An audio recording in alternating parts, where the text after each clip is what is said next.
İllər əvvələ qədər gözümüzün aşina olmadığı dünya reytinglərində artıq Azərbaycan universitetlərini də görə bilirik. Üstəlik bu dəfə daha çoxunu. Belə ki, QS Dünya Universitetləri reytingində ilk dəfə olaraq 3 universitetimiz top 800-ə daxil olub. Ümumi təmsilçiliyi isə 10 universitetə çatıb və bununla da Azərbaycan həm də Cənubi Qafqazda liderə çevrilir. Bəs bu uğurun sirri nədir və universitetlərimizin qarşısında hansı hədəflər dayanır? Gəlin birlikdə bunun cavabını universitetlərimizdən öyrənək.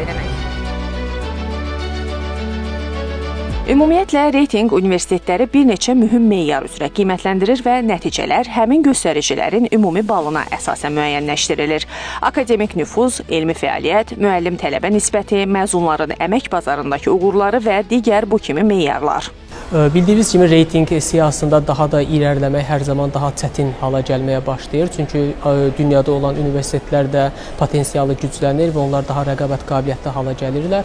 Bakı Dövlət olaraq bizim ümumiyyətlə hədəfimiz növbəti illərdə top 500-də qərarlaşmaqdır və bununla bağlı da həm elmi tədqiqatın keyfiyyətinin artması və eyni zamanda da tədris, beynəlmiləşmə və sosial təsirlə bağlı da görülmüş fəaliyyətlərin daha da intensivləşdirilməsi nəzərdə tutulur. Reyting siyasında irəliləmək üçün Azərbaycan ali təhsil müəssisələri daha çox elmi tədqiqatın sayından daha çox elmi tədqiqatın keyfiyyətinin artmasına daha çox fokuslanmalıdır və eyni zamanda da beynəlmiləşmə istiqamətində daha intensiv işlər görülməlidir ki, Azərbaycan ali təhsil müəssisələri dünya miqyasında daha rəqabət qabiliyyətli hala gəlsin.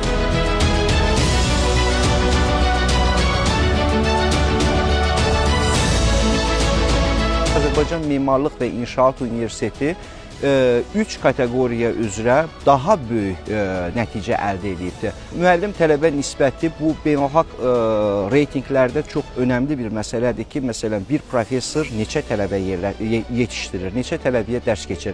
Bu nüfuza görə biz dünya universitetləri arasında 411-ci yerdə qərarlaşmışıq. Digər bir məsələ isə bu daha çox tələbələr üçün, amma qeyd edeyim ki, reyting cədvəllərində də xüsusi önəm kəsb edən məsələdir ki, işə götürən nüfuzu, bu nüfuza görə biz 457-ci yerdə qərarlaşmışıq.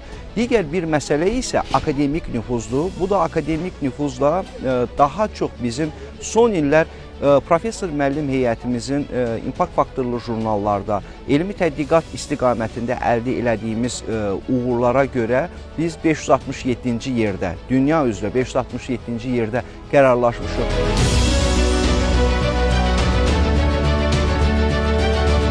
Nəhayət bu il Pedaqoji Universiteti bir neçə ay öncə Avropa regionu üzrə QS reytinginə düşdü və nəhayət ki, bugün açıqlanan QS-in qlobal dünya reytingində də 2027-ci il üzrə Pedaqoji Universiteti ölkəmizin 10-cu ali məktəbi oldu ki, bu reytinqə düşdü və 1200-1400 bir arasındakı bir reyting pozisiyasında daxil olduq sistemə. Bu bizim 105 illik universitet olaraq belə bir möhtəbər bir reytingdə yer alması təbii ki, kollektivimizin ümumi səylərinin nəticəsidir.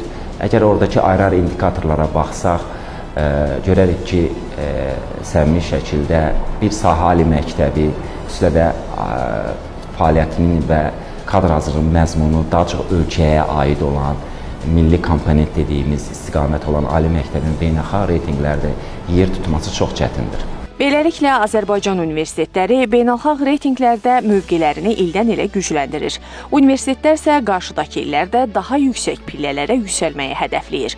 Bu isə təkcə ali təhsil müəssisələrinin deyil, bütövlükdə ölkənin elm və təhsil potensialının dünyada daha geniş tanınmasına xidmət edəcək.